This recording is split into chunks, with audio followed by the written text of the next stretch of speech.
Disons-nous les vérités.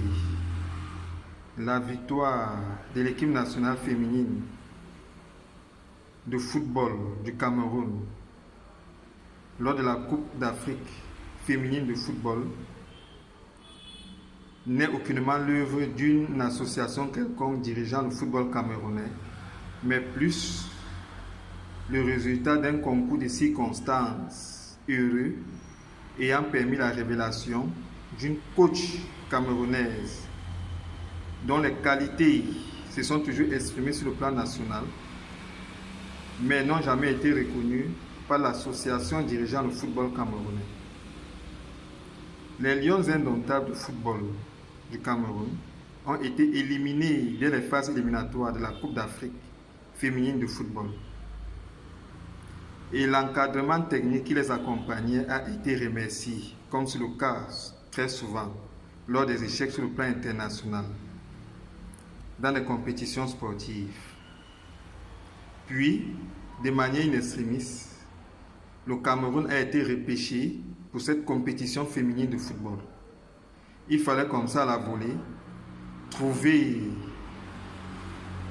un encadrement technique pour accompagner les Lions indomptables dans cette compétition. Et celle qu'on avait sous la main était la coach dont l'équipe locale était champion du Cameroun. C'est comme ça que de manière in extremis ont choisi cette valeureuse coach et son encadrement technique qui vont remporter la Coupe d'Afrique dont nous sommes tous joyeux.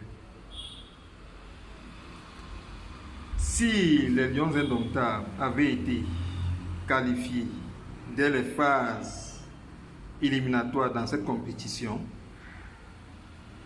cette coach n'aurait pas certainement été choisie pour les mener, ces valeureuses Lions indomptables, dans cette compétition.